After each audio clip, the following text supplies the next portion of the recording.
کہتے ہیں ایک انگریز پاکستان میں گھومنے آیا، ساتھ میں اپنی وی آئی پی کار بھی لایا۔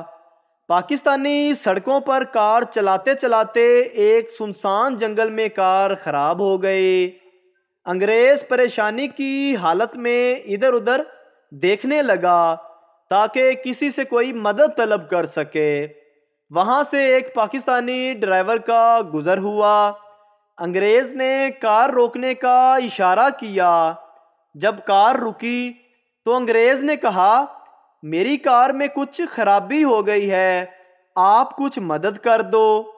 پاکستانی ڈرائیور کار سے اتر کر انگریز کی کار چیک کرنے لگا، مگر کار تو آٹومیٹک تھی۔ ڈرائیور بولا، سر اس کار کو ٹھیک کرنا میرے بس کی بات نہیں ہے، ہاں اگر آپ اجازت دے دو تو میں کچھ جگاڑ کر دوں تاکہ آپ شہر میں گیرج تک پہنچ سکیں۔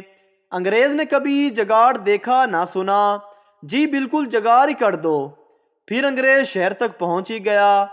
جب انگریز کو شراب پینے کی طلب ہوئی تو دکانداروں سے دریافت کیا، مگر ہر دکاندار نے انکار کیا کہ ہم شراب نہیں بیچتے۔ ایک آدمی جو کچھ شراب کا عادی تھا، اس نے انگریز سے کہا، اگر آپ مجھے کچھ رقم دے دو تو میں کچھ جگاڑ کروا دوں۔ انگریز نے کہا، ہاں ٹھیک ہے۔ پھر کچھ دنوں بعد انگریز کا کوئی سامان چوری ہو گیا۔ انگریز نے تھانے میں رپورٹ تو لکھوائی، مگر سامان نہیں مل سکا۔ ایک شخص نے کہا، آپ کچھ رقم مجھے دے دو تو میں کچھ جگاڑ کروا دوں گا۔ جب انگریز اپنے ملک واپس گیا تو اس وقت کے امریکن صدر نے اس انگریز سے پوچھا کہ پاکستان میں کیا کچھ دیکھا؟ تو وہ انگریز کہنے لگا، پاکستانیوں کے پاس ایک عجیب چیز ہے جس سے ہر وہ کام جو ممکن نہیں ہوتا اس سے ممکن کر لیتے ہیں۔ امریکن صدر نے کہا، وہ کیا چیز ہے؟ انگریز نے کہا، اس کا نام جگاڑ ہے۔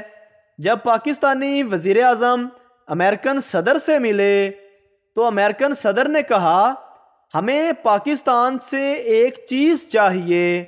وزیر اعظم نے کہا، حکم کیجئے سر، کیا آپ کو چاہیے؟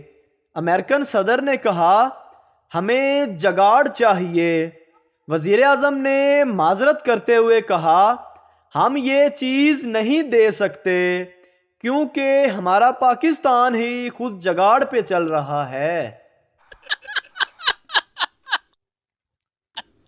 ایک شخص نے کابل کے بادشاہ سے کہا کہ میں آپ کو ایک ایسی توپ بنا کر دیتا ہوں جو یہاں سے دلی کو تباہ کر دے گی۔ بادشاہ نے اس کو فنڈز جاری کرنے کی ہدایات کر دی۔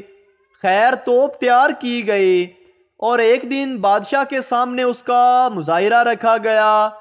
بادشاہ سلامت تشریف لائے اور توپ میں گولہ ڈال کر فائر کیا گیا۔ زبردست دھماکہ ہوا، ہر طرف دھوئیں اور مٹی کے بادل چھا گئے۔ جب یہ بادل چھٹے تو پتہ چلا کہ اس دھماکے سے خود وہ توپ ہی اڑ گئی تھی۔ بادشاہ نے غصے سے اس کاریگر کی جانب دیکھا تو وہ فوراً کورنش بجا لایا اور بولا، بادشاہ سلامت، اگر اتنی تباہی یہاں ہو سکتی ہے تو سوچیں دلی کا کیا حال ہوا ہوگا۔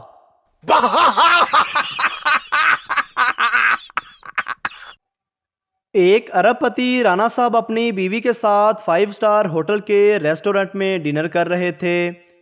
ٹھیک اسی وقت ایک 20-22 سال کی ماڈرن لڑکی چست منی سکرٹ اور چھوٹا سا ٹاپ پہنے مٹکتی ہوئی آئی اور رانا صاحب کو طویل فلائنگ کس کرنے کے بعد کہا، پھر ملتے ہیں۔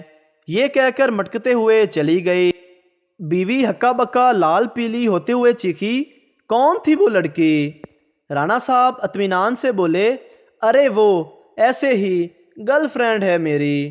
بیوی، کیا کہا؟ Girl friend? مجھے ابھی اور اسی وقت طلاق چاہیے۔ رانا صاحب بولے، ٹھیک ہے کوئی مسئلہ نہیں، لیکن پہلے سوچ تو لو۔ تمہیں تمہارے سارے واجبات تو مل جائیں گے، لیکن وہ سال میں 8-10 بار مال میں شاپنگ کرنا، 2 بار ہل اسٹیشن کی سیر کرنا، گیرج میں کھڑی کار، وہ مہنگے کلبوں کی تمہاری پارٹیاں، ان تمام چیزوں سے تمہیں محروم ہونا پڑے گا۔ بیوی سوچ میں پڑ گئی۔ پھر اچانک بیوی کی نظر ان کے پڑوسی نیازی صاحب پر پڑی، جو اپنے سے آدھی عمر کی جوان لڑکی کے ساتھ ریسٹورنٹ میں داخل ہو رہے تھے۔ بیوی نے حیران ہو کر پوچھا، ارے یہ نیازی صاحب کے ساتھ کون لڑکی ہے؟ رانا صاحب نے پلٹ کر دیکھا اور پھر لاپرواہی سے بولے، وہ ان کی گرل فرینڈ ہے۔ بیوی کچھ دیر سوچتی رہی اور پھر اچانک بولی، اپنے والی زیادہ خوبصورت ہے نا؟ ایک عورت نے مصور سے اپنا پورٹریٹ بنوایا، پھر کچھ سوچ کر مصور کو کہا کہ گلے میں 9 لکھا ہار بھی بنا دو۔ تصویر بننے کے بعد مصور نے پوچھا، آپ نے ایسا کیوں کیا؟ عورت بولی، اگر میں مر گئی تو یہ دوسری شادی کر لیں گے، نئی والی آئے گی تو یہ ہار ڈھونڈے گی، اور جب یہ ہار نہیں ملے گا تو ان میں جھگڑا ہوگا، تب میری روح کو بہت سکون ملے گا۔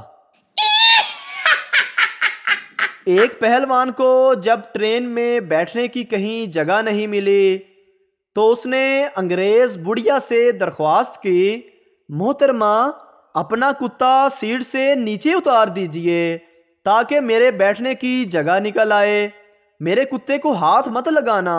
بڑھیا نے غصے سے کہا۔ پہلوان نے پوری ٹرین کو ایک دفعہ چکر لگایا مگر کہیں جگہ نہ تھی۔ وہ پھر بڑھیا کے پاس آیا اور اس نے کتے کو سیٹ پر سے ہٹا لینے کے لیے کہا۔ بڑھیا پہلے کی طرح غصہ ہوئی۔ پہلوان نے نہایت اطمینان سے کھڑکی کھولی اور کتے کو اٹھا کر باہر پھینک دیا۔ بڑھیا نے قہر آلود نظروں سے پہلوان کو گھورا۔ اتنے میں اوپر کی نشست سے بڑھیا کے شوہر کی آواز آئی، پہلوان تم بھی عجیب آدمی ہو، جس کو باہر پھینکنا چاہیے تھا وہ تو اب بھی سیٹ پر موجود ہے۔